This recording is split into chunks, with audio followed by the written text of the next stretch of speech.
Addressed by Chief Guest Mr. M. Ramakrishnan, MA D.Pharm, Chief Pharmacist, Government Medical College, Sivagangai. அனைவருக்கும் காலை வணக்கம்.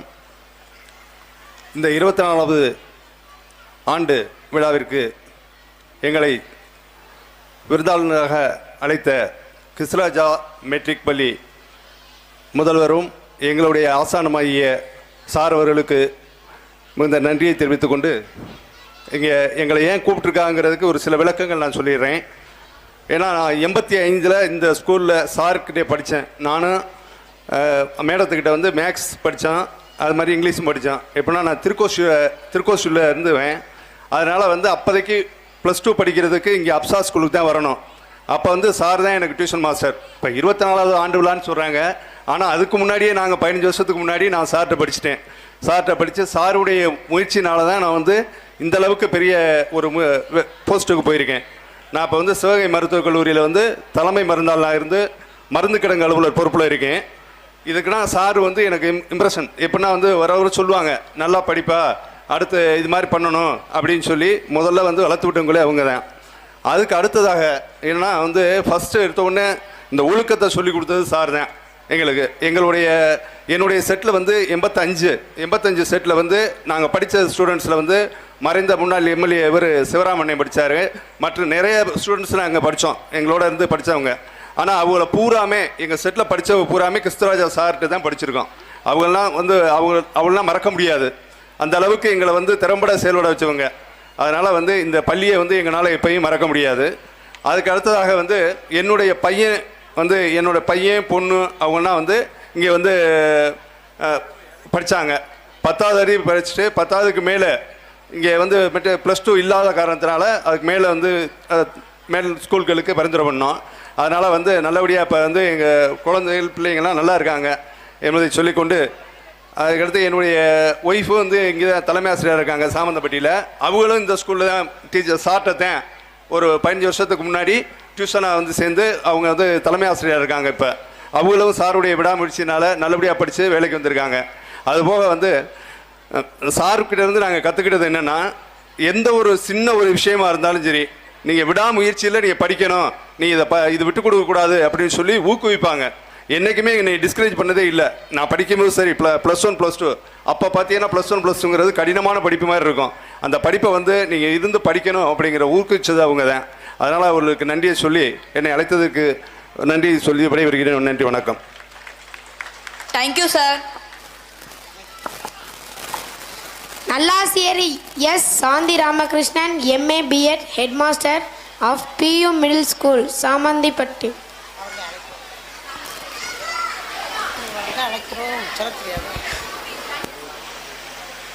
அனைவருக்கும் காலை வணக்கம். எங்களை சிறப்பு விருந்தினராக அழைத்த இப்பள்ளியின் தாளாளர் மற்றும் அவரது குடும்பத்தினர், இப்பள்ளியின் ஆசிரியர்கள் மற்றும் பெற்றோர்கள் அனைவருக்கும் எங்களது வணக்கத்தையும் நன்றியையும் தெரிவித்துக் கொள்கின்றோம். இப்போ மேடம் பேசும்போது நான் என்ன டாபிக் எடுத்து சொல்லணும்னு நினச்சனோ அதில் பாதி நிறையாவே சொல்லிட்டாங்க. இங்கே இந்த மேடையில் எதுக்காக எப்படி ஏன் நிற்கிறோம், எதுக்கு சார் கூப்பிட்டாங்கங்கிறத என்னுடைய கணவர் சொல்லிட்டாங்க. என்னென்னா +1 +2 படிக்கும்போது இங்கிலீஷ் டியூஷனுக்காக தான் நானும் வந்தேன். நல்லா என்கரேஜ் பண்ணுவாங்க. என்கரேஜ் பண்ணி தப்பாக எழுதியிருந்தாலும் கரெக்டுமா, இதை மட்டும் மாற்றணும் அப்படிம்பாங்க. இது என்னுடைய டீச்சிங்க்கு இப்போ மிகவும் பயனுள்ளதாக இருக்குது. இப்போ நல்லாசிரியர் வாங்கியிருக்கோம், ஒரு ஹெட்மிஸ்டர்ஸாக இருக்கும், இந்த மேடையில் வந்து பேசுகிறோம் அப்படின்னா என்னை வளர்த்த ஆசிரியர்கள், அதில் சாருடைய பங்கு மிகவும் அளப்பரியது. யாரையுமே குறைத்து மதிப்பிட மாட்டாங்க. நல்லா வருவேன், very good very good very குட்ங்கிற வார்த்தை அதிகமாக வரும். அதுதான் எங்களை வளர்த்தது, என்னுடைய பிள்ளைங்களையும் வளர்த்தது. இன்னொன்று, இந்த பள்ளியில் உள்ள ஆசிரியர்கள்ட்டையும் சரி, நம்ம பிரின்சிபல் தாளாளர் எல்லாட்டையும் சரி, என்னென்னா மக்கப் பண்ணியே படிக்கக்கூடாதும்பாங்க. மனப்பாடத்திறனே வேண்டாம். எதுக்கு மனப்பாடம்?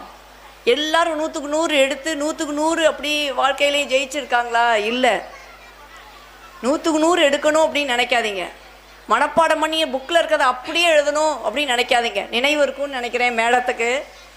பேப்பர்ஸ் வாங்கும்போது மேடம் சொல்லுவாங்க, நல்லா படிக்கிறாங்க, ஆனால் அப்படியே எழுதலை, அதில் உள்ளது அப்படியே எழுதலை, கொஞ்சம் மாற்றி எழுதியிருக்காங்க. அதை டிஸ்கரேஜ் பண்ண மாட்டாங்க, அதை அவங்க பெருமையாகவும் சொல்லுவாங்க.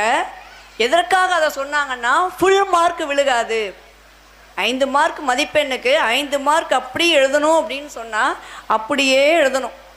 மேடம் சொன்ன அந்த ஏ, தி, இஸ், வாஸ் அதெல்லாம் போடணும். போடுற இடத்துல கிராமட்டிக்கலாக போடுறது போடணும். ஆனால் புரிஞ்சு ஓனாக எழுதுனா சரியான மதிப்பெண் விழுகாது அப்படின்னு மேடம் ஒவ்வொரு ஆன்சர் சீட் வாங்கும்போது சொல்லுவாங்க. ஆனால் என்ன பண்ணுறது, நானும் அப்படி படிக்க மாட்டேன். புத்தகத்தை அப்படி பரட்டிட்டு அப்படி ஓரலாக படிப்பேன். என் பிள்ளைங்களும் அப்படி தான் படிப்பாங்க. உட்காந்து அப்படி மனப்பாடம் பண்ணிட்டு அப்படி பண்ணதே இல்லை. அதுதான் மைனஸ் மார்க் நிறைய, அதை ஸ்கோர் பண்ணாதுக்கு. ஆனால் அதுதான் ப்ளஸ்ஸு வாழ்க்கையில் ஜெயித்ததுக்கு. அதை ஆணித்தரமாக சொல்லுவேன். இது பெற்றோர்களுக்கு, உங்கள் பிள்ளைங்களை புக்கில் இருக்கிறத அப்படியே எழுதணும். பாரு இதில் இது இருக்குது, கம்மா இருக்குது, இல்லை. என்னுடைய செட்லேயும் சரி, என் பிள்ளைங்க செட்லேயும் சரி, நிறையா பேரை பார்த்துட்டோம்.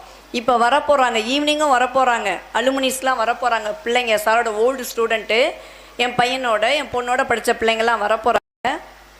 அவங்க எல்லாருமே அப்படி படித்தவங்க தான், புரிதல் இருக்கும். ஒரே ஒரு சின்ன உதாரணம், 7th ஸ்டாண்டர்ட் படிக்கும்போது என் பையன் எல்ஐசி டிபார்ட்மெண்ட் நடத்துகிற ஒரு எஸ்ஏ ரைட்டிங், ஞாபகம் இருக்கும்னு நினைக்கிறேன் சாருக்கு மேடம் எல்லாருக்கும். எஸ்ஏ ரைட்டிங் அன்னைக்கு எங்கள் ஊரில் மிகப்பெரிய திருவிழா, தெப்ப திருவிழா. அப்போ தங்குறதுக்கு இடங்கள்லாம் ரொம்ப இருக்காது. நம்ம வீட்டில் வரவங்க போகிறவங்க எல்லாம் தங்குவாங்க, தங்கிட்டு போவாங்க, நிறைய டிஸ்டர்பன்ஸ் இருக்கும்.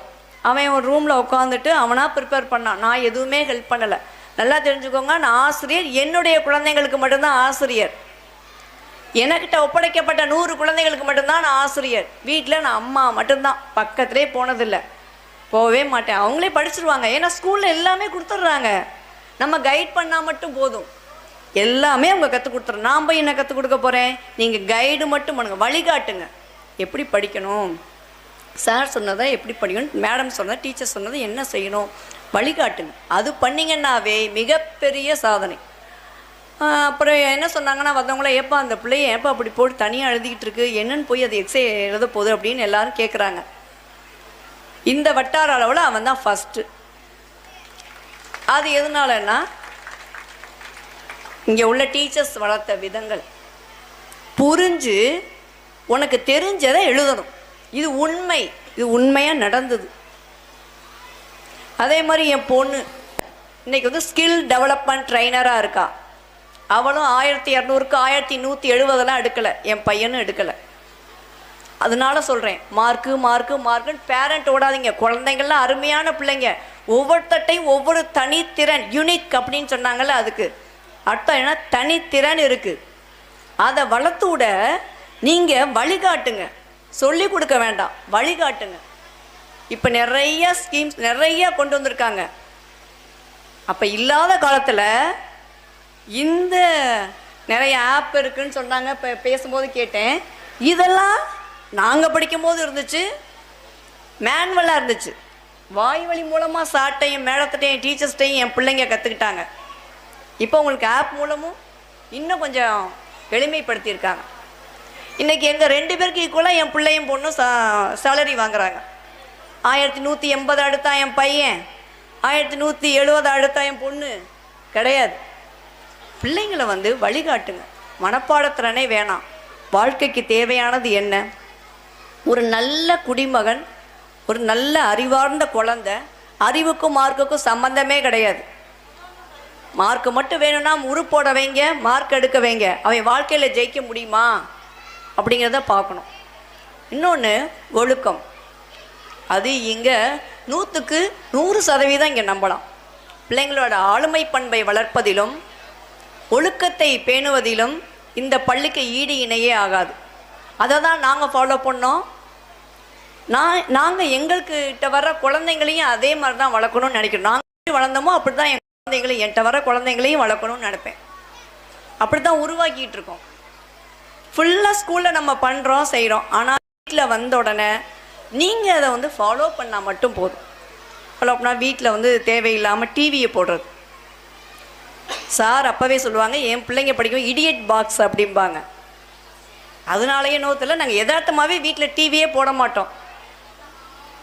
வீட்டில் அப்படி நாங்கள் மட்டும் இப்போ இருக்கோம் அப்படின்னு சொன்னால் ஏதாவது ஒரு பாட்டு ஓடிட்டே இருக்கும், சாமி பாட்டு அந்த சேனல் வச்சு அது ஓடிட்டுருக்கும் மைல்டாக, அவ்வளோதான். டிவியே பார்க்க மாட்டோம். நியூஸ் பார்க்குறதையுமே இப்போ குறைச்சிட்டோம். நியூஸில் எடுத்தால் எல்லாம் என்ன தேவையானது என்ன இருக்குது, பேப்பர்ஸில் என்ன வருது, அதை வந்து தைரியமாக கூட நான் சொல்லுவேன். என்னோடய ஸ்கூல் பீரோவில் ஒரு பீரோ ஃபுல்லாக பேப்பர்ஸில் வந்த கட்டிங்ஸும் எஸ்ஏஸும் எஜுகேஷனிஸ்ட் கட்டுரையாளர் எழுதின இதெல்லாம் கலெக்ஷன்லாம் நான் நிறையா வச்சுருப்பேன்.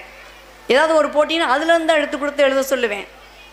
இந்த நெட்டை ஓப்பன் பண்ணி ஒருத்தரை சொல்கிறதையே அப்படியே எல்லாம் காப்பி அது பண்ணவே மாட்டேன். அப்போ அப்படி தான் செய்ய சொல்லுவேன். ஆனால் இப்போல்லாம் அப்படி எடுக்கவே முடியல. அதனால் நியூஸும் பார்க்க மாட்டோம். எப்போயாவது ஒரு 10 மினிட்ஸ் வந்து ஒரு ஜோக் பார்ப்பாங்க எங்கள் வீட்டில். மற்றபடி எந்த நேரமும் ஏதாவது ஒரு டிவின்னு போட்டால் அதுதான் ஓடும். இடியட் பாக்ஸுன்னு சார் சொல்லுவாங்க. ஆனால் நான் டிவி போடவே மாட்டேன். அதை யோசிங்க, அந்த நாடகங்கள் எடுத்துக்கிட்டால் ஏதாவது ஒரு ப்ளஸ், யாராவது ஒருத்தர் சொல்லுங்கள், ஏதாவது ஒரு ப்ளஸ் இருக்கா? இப்போ அந்த குழந்தைங்க உட்காந்து பார்க்கல, போகிறாங்க வர்றாங்க, அது காதில் விழுகுது. காதில் விழுகும்போது அப்போ இதெல்லாம் ரைட்டு போல். ஒரு சின்ன உதாரணம் சொல்கிறேன், ரொம்ப நேரம் பேசுகிறேன்னு நினைக்கிறேன். ஒரு சின்ன உதாரணம் சொல்கிறேன். போலீஸை பார்த்தா நீங்களாம் என்ன செய்வீங்க? முதல்ல போலீஸை பார்த்தா என்ன செய்வோம்? ஒரு போலீஸ்காரங்களை பார்த்தா உடனே ஒரு பயம் வரும். சின்ன பிள்ளையில, இப்போ இல்லை, சின்ன பிள்ளையில பயம் வரும். இப்போ எந்த பிள்ளையாவது பயப்படுமா? ஏன்னு கேட்டால் டிவியில் அந்த நாடகத்தில் என்ன வருது? ஒரு லேடி போலீஸ் ஸ்டேஷன் போகும் கம்ப்ளைண்ட் கொடுக்க, ஒரு ஜென்னு போலீஸ் ஸ்டேஷன் போவார் கம்ப்ளைண்ட் கொடுக்க. எப்போ பார்த்தாலும் ஒரு போலீஸ் ஸ்டேஷனை ஒரு குடும்பத்துக்கு எடுக்கிற, அது இது தேவையில்லாத அந்த ஒன்று கூட ஒரு நல்ல விஷயம் எதுவுமே. அவளை எப்படி இது பண்ண, அவளை வாழவே விடக்கூடாது. இதெல்லாம் உங்களுக்கு எப்படி தெரியும் கேட்காதீங்க. இந்த ஆடு வருது இல்லை, நான் காலையில் அந்த ப்ரோக்ராமை பார்த்துட்டே சமையல் பண்ணுவேன். அப்போ வந்து ஆடு வரும், இடையில வந்து கேட்பாங்க என்ன பார்க்குற அப்படிம்பாங்க. தெரியும் ஆடுங்க அப்படிம்பேன். அந்த ஆடுலேயே இவ்வளோ தெரியுது, அதை வச்சு சொல்கிறேன் நான். இது ஓடுது, இது நல்லதா? அது வேண்டவே வேண்டாம். அது தன்னையறியாமையே உங்கள் குழந்தைங்க இதெல்லாம் ரைட்டு போல். இப்போ நீங்கள் நானும் நல்லா வளர்ந்தோம், ஒழுக்கமாக இருந்தோம், படித்து பெரிய ஆள் ஆகிருக்கோம் அப்படின்னு சொல்கிறது பெரிய விஷயமே கிடையாது. இந்த குழந்தைங்க சக்ஸஸ் பண்ணுறது நிறைய இடர்பாடு, நிறைய இடர்பாடு. டிவி, இன்னொன்று ஃபோனு. இந்த ஃபோனில் ஸ்கூல் எஜுகேஷன் சம்மந்தமாக ஸ்கூலில் என்ன கொடுக்குறாங்களோ அதை மட்டும் உங்கள் கண்காணிப்பில் பார்க்க வைங்க. சார் இந்த ஆப்பை பார்க்க சொல்லியிருக்காங்கன்னு வாங்கிட்டு போய் தனியாக உட்கார வைக்க விடாதீங்க. அதை மட்டும் பார்க்க வைங்க. தேவையில்லாத ஆடெல்லாம் அதில் வரும், அந்த குழந்தைங்க அதை பார்ப்பாங்க, அவங்க மனநிலை மாறும். இவ்வளவு கஷ்டங்கள் இருக்கும்போது அந்த பிள்ளை நல்ல பிள்ளைய வளர்ந்து வந்துச்சுன்னா அதுதான் மிகப்பெரிய வெற்றி. நான் வளர்ந்ததோ நீங்கள் வளர்ந்ததோ, அந்த அம்மா வந்து வளர்ந்து நான் நல்ல ஒரு குடும்பத்தை பார்த்தேன், நல்ல ஒழுக்கமாக என் பிள்ளைங்களை வளர்த்து என் பேரம்பேத்தியை பார்த்தேன் அப்படிங்கிறது பெருமையே கிடையாது. இந்த குழந்தைங்க இவ்வளவு கஷ்டத்தில் வளர்ந்து பெரிய ஆள் ஆகணும்னா பெரிய சக்ஸஸ் தானே? அப்படித்தானேப்பா? எவ்வளோ கஷ்டம் இருக்குது உங்களுக்கு. உங்கள் சார்பாக தான் நான் பேசுகிறேன், உங்களுக்கு சப்போர்ட் பண்ணி பேசுகிறேன். அதனால் இந்த அருமையான மாணவ செல்வங்களை, வருங்கால குடிமக்களை என்ன செய்யணும்னா படிப்பு, ஒழுக்கம் எல்லாமே ஸ்கூலில் 8 மணி நேரம் இங்கே சொல்லி கொடுத்துட்டு போயிடுவாங்க. அதை நீங்கள் ஃபாலோ பண்ணுங்கள், அவங்கள கண்காணிங்க. அது மட்டும் போதும், அது மட்டும் போதும். பிள்ளைங்க மார்க் எடுக்கணும். பாரு அந்த பையன் எப்படி எடுத்துட்டான், அந்த பையன் எப்படி எடுத்துட்டான், அந்த பேச்சே தேவையில்லை. ஒவ்வொரு பிள்ளைகிட்டையும் ஒரு தனித்திறன் இருக்குது. மேடம் சொன்ன மாதிரி எல்லோரும் கவர்மெண்ட் வேலைக்கு போக முடியாது. எங்கள் வீட்டில் 4 தலைமுறையாக கவர்மெண்ட் வேலை. அவங்க 3 தலைமுறை, தாத்தா அப்பா அடுத்து நாங்கள். அதுக்கடுத்து எங்கள் வீட்டில் கவர்மெண்ட் வேலை. பிள்ளைங்களை எழுதுங்கப்பா அப்படின்னா நீங்கள் ஓடுற ஓட்டத்தை பார்த்துட்டு அதுக்கு நாங்கள் ப்ரைவேட்லேயே ஓடிக்கிறோம், எங்களுக்கு இன்னும் அப்படி டெவலப் பண்ணிகிட்டே இருப்போம் அப்படின்னு சொல்லிடுறாங்க. ப்ரைவேட்டில் தான் ஒர்க் பண்ணுறாங்க. அது மாதிரி கவர்மெண்ட் எக்ஸாம் எழுதுனாலும் சரி, ப்ரைவேட்டில் போனாலும் சரி, ஸ்கில்ஸ் வேணும். அந்த ஸ்கில்ஸை வளர்க்கக்கூடிய பள்ளி என்பதில், இப்பள்ளி வளர்க்கும் என்பதில் பெருமிதம் கொள்ளணும். நம்ம உங்கள் பிள்ளைங்க இங்கே படிக்கிறதில் நீங்கள் பெருமை அடைங்க. அதான் அதில் வந்து ஹட்ஸோடு சொல்லுவேன்னா, ஆளுமை பண்பையும் ஒழுக்கத்தையும் வளர்த்தாலே படிப்பு தன்னை போல் வந்துடும். படிப்பு அடுத்தது தான். ஒவ்வொரு மேடையிலையுமே நான் சொல்லுவேன், 1லிருந்து 9 வரைக்கும் முதலாக வைத்து கொள்ள வேண்டும், அது ஒழுக்கம். 1லிருந்து 9 வரைக்கும் அதை முதல் எண்ணாக வைத்துக்கொண்டு பக்கத்தில் ஜீரோ ஜீரோ. இப்போ கல்வி வந்து ஜீரோன்னு நினச்சிடாதீங்க. உதாரணத்துக்கு சொல்கிறேன், ஜீரோ. இப்போ 1 2 3 9 கற்பனை பண்ணிக்கங்க. நீங்கள் எந்த நம்பர் வேணாலும் அதுக்கு பக்கத்தில் ஜீரோ போட்டால் 1 போட்டால் 10, 2 போட்டால் 100, 3 ஜீரோ போட்டால் 1000. மதிப்பு கூடிகிட்டே போகும். எப்போ அந்த முன்னாடி 1லேருந்து 9 வரைக்கும் நம்பர் இருந்தால் அந்த 1லேருந்து 9 வரைக்கும் உள்ள நம்பர் ஒழுக்கம். அந்த பக்கத்தில் வர்ற ஜீரோ ஃபுல்லாக உங்களுடைய கல்வி தகுதி. கூட்டிகிட்டே போகுமா? ஒழுக்கம் நிறையா இருக்குது. போதும்ப்பா 9 நல்லா ஃபுல்ஃபில்லாக ஒழுக்கமாக இருக்கேன், எனக்கு வேணாம் படிப்பு அப்படின்னு சொல்லக்கூடாது. பக்கத்தில் ஒரு படிப்பு 90, 900, 9000 கூட்டிகிட்டே போகுது. அப்போ அந்த கல்விக்கு எப்போ மதிப்பு கிடைக்கும்னா அதற்கு முன்னால் இருக்கக்கூடிய அந்த எண்ணை வைத்து, அந்த எண் தான் ஒழுக்கம். அப்படிப்பட்ட கல்வியை நமது ஆசிரியர்கள் இங்கு வழங்கி கொண்டிருக்கிறார்கள் என்பதில் பெருமிதம் கொள்ள வேண்டும் பெற்றோராகிய நாம். நானும் இந்த ஸ்கூல் ஓல்டு ஸ்டூடெண்ட்டை பெற்றோர் அப்படிங்கிறதுல பெருமையாக சொல்கிறேன். வேறு எல்லாம் கல்ச்சுரல் ப்ரோக்ராமுக்காக வெயிட் பண்ணிகிட்டு இருப்பாங்க. இந்த அம்மா அட்வைஸாக பண்ணிகிட்டு இருப்பாங்க. சாரி, அட்வைஸ்லாம் பண்ணலை. என்னுடைய ஒரு வார்த்தை, ஏதாவது ஒரு வார்த்தை யாராவது ஒரு பெற்றோருக்கு மாற்றத்தை ஏற்படுத்துச்சுன்னா, யாராவது நினச்சிருக்கலாம், பாரு என் பிள்ளை 99 எடுக்கலை அப்படின்னு. அந்த பிள்ளை 60 எடுத்த பிள்ளை என்கரேஜ் பண்ணுங்கள், 30 எடுத்த பிள்ளை என்கரேஜ் பண்ணுங்கள். வாழ்வில் அது ஏதாவது சாதிக்க தான் இருக்குது. எல்லா பிள்ளைங்களும் சாதிக்கக்கூடியவங்க தான். அது நம்ம வளர்க்கும் விதத்திலும் நம்ம வழிகாட்டும் விதத்திலும் தான் இருக்கிறது என்பதில் அதை உறுதியாக நீங்கள் நம்புங்க. பிள்ளைங்க நல்லா வருவாங்க. நன்றி.